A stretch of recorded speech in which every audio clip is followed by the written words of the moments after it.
Well, you and Theo Vaughn are the two biggest Jets fans out there, I think, right now. You see that How clip the about other day? that? We got Theo Vaughn. We got the kicker Pat McAfee, a big Jet fan of last year. He's like, I gotta go to Winnipeg to see a Jet game. I'm telling you, man. I love the fact that Theo Vaughn is jumping on board. He's a Southern redneck that doesn't know a heck of a lot about hockey. But who did he say he met that he fell in love with the Jets? Josh Morrissey. So he was on the Full Send podcast, and Kyle asked him, he's like, what do you think of hockey? He's like, oh, yeah, man, I love the Winnipeg Jets. I'm not their biggest fan. He's like, oh, really? How long have you been watching hockey and the Jets for? Last night, I met Josh Morrissey. Cool dude. Sweet logo. I said, you know what? I'm the biggest Jets fan out there now. What a beauty. Yep, I agree. Listen, Theo, happy to have you on board. Plenty of spot. Whiteout party kicks off in mid-April. Looking forward to having you down. We'll roll out the red carpet for you. Pat McAfee, you can come too. Bring your entire crew. Come experience the party downtown on Portage and Donald, all the way around Canada Life Center. It's like nothing you've ever experienced. I know you've been to all the college games. I know you've never experienced anything like you will at a Winnipeg Jets whiteout playoff game. I promise you. I want to see the fifth goal in NHL history win a Hart. No doubt about it. Dominic Hasek has 2. I want Helly to have 1.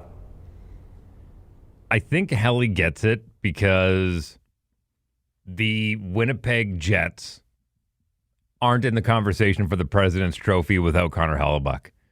The Edmonton Oilers are fighting for a playoff spot without Neon Leon, and they're fighting for a play.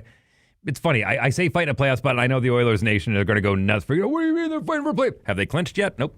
They sure haven't. They're only 4 points away from getting bounced out of the playoffs. They're not even making it. So they're still in a fight. I know they're top 3 in their division right now. I get it, but, a couple of bad bounces here or there, and I know Dry's going to be healthy. I know Kane's going to be healthy, and I know McJesus is going to be healthy by the time they get to the playoffs, but they could use those guys in the lineup sooner than later. It's not like you've already clinched and you're resting guys to make sure they're ready for playoffs. So I don't think Leon Draisaitl he's not the heart and soul of that team, and that's what the Hart Trophy is are you the heart and soul of that team? And could that team do what they did without you? I think the Edmonton Oilers probably could have. I don't think the Winnipeg Jets could do that without Connor Hellebuck. Well, and I also feel like the people that vote on the Hart Trophy don't actually understand how difficult it is to be a goaltender, let alone to be a goaltender at the professional level, let alone to be the best goaltender in the world and do what Hellebuck does when I think the stat was like 35 out of his 55 starts this season. Of those, 930 save percentage or more. This guy is elite, and especially when the average save percentage in the show this year has been 898. 30 points lower than what he's putting up. Like, how does that not make you appreciate what he's doing? He's doing something that's unheard of. When all goaltenders play, as you've mentioned, Dave, has dropped this year. In the past couple of years, he just continues to elevate. How do you not give him the Hart Trophy for being that dominant and that important? Like, I think the Jets are in a lottery position without him. Would you not agree? Well, you got to look a little deeper than that. I think the big stat that is overlooked that the Winnipeg Jets are doing, and they're head and shoulders above everybody, is their goal differential. That's the big one for me. I've seen goaltenders on average teams have really good save percentages. Maybe not a great goals against average, but a really good save percentage because they're getting 50 shots a game. So I mean I'm not going to say it's nuanced, but you can make an argument.